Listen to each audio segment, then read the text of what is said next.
Assalamualaikum viewers and welcome back to my channel Bio 10 Words Hub. Today in the playlist of oral and maxillofacial surgery we will be discussing about the spread of infection from the mandibular teeth. So if any of the mandibular teeth it gets decayed and results in the odontogenic infection, so now how we will get to know about that which of the particular space will get infected. So in order to understand it in detail, we need to know about the exit point of the infection, the muscle relation to the particular infected root epiphysis, and the space infection means the localization of infection in any of the particular spaces. So first of all, let us consider the example of mandibular central incisor. The exit point of the infection will be through the labial cortical plate as the root epiphyses are closer to the labial cortical plate. After that, the muscle attachment present out there is the mentalis muscle. Usually, the roots of the mandibular incisors they are well above the attachment of the mentalis muscles, and in that case it will cause the vestibular abscess. But if these root apices they extend beyond the attachment of the mentalis muscle, it will result in the submental space infection. After that, we have the lateral incisors. In lateral incisors, again, there are two possibilities. The exit point will be through the labial cortical plate as the apices are closer to that plate. And if the roots of the lateral incisors they are above the attachment of mentalis muscle, it will result in the vestibular abscess. But if the roots are exceptionally long and they passes beyond the mentalis muscle attachment, it will result in the submental space infection. Now let us discuss about the canine. In canine, the exit point is through the labial cortical plate, and muscles that are attached over the region are depressor anguli oris muscle and depressor labii inferioris muscle. Usually, the roots of the canine they are well above the origin of these muscles, so it will usually result in the vestibular abscess.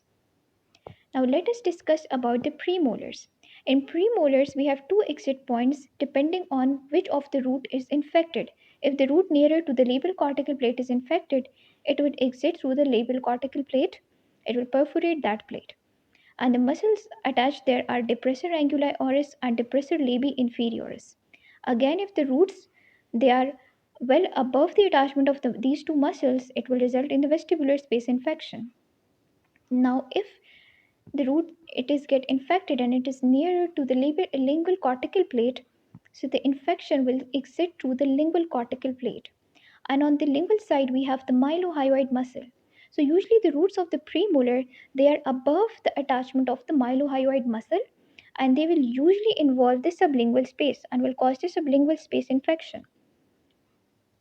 Now we will move on towards the first molar. In first molar, again two possibilities depending which of the root is infected and which of the root is closer to which of the cortical plate. If exit point is through the labial cortical plate, we have the buccinator muscle present over there.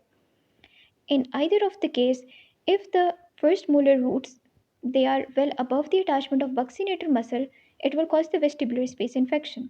But if those roots are exceptionally long or they are beyond the attachment or below the attachment of the buccinator muscle, so it will involve the buccal space and will cause the buccal space infection.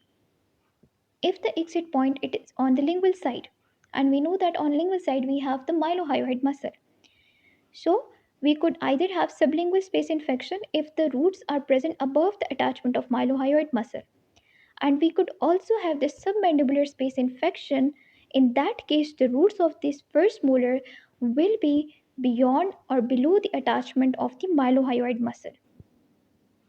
Now moving on towards the second molar.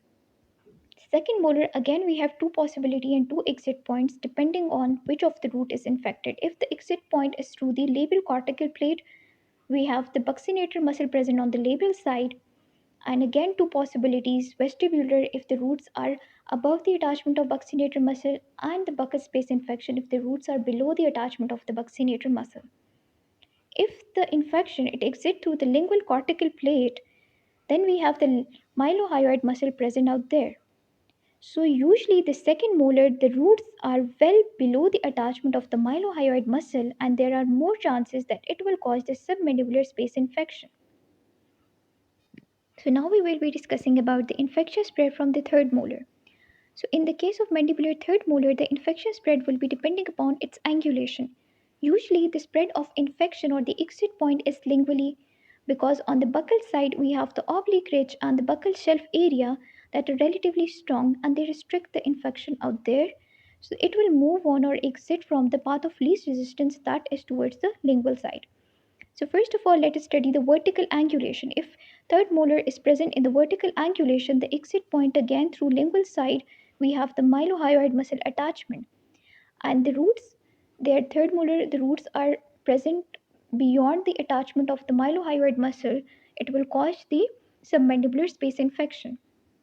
If the angulation is mesioangular or horizontal, and roots beyond the posterior margin of the mylohyoid muscle, so in that case, it will cause the pterygomandibular space infection or the parapharyngeal space infection.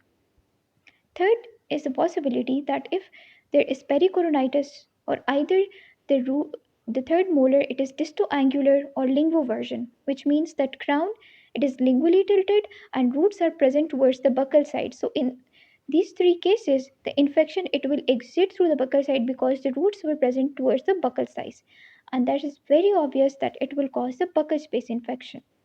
So this was all about the infection spread from the mandibular teeth. I hope this video will be helpful for you all. Don't forget to subscribe to my channel for more videos and updates. Thank you.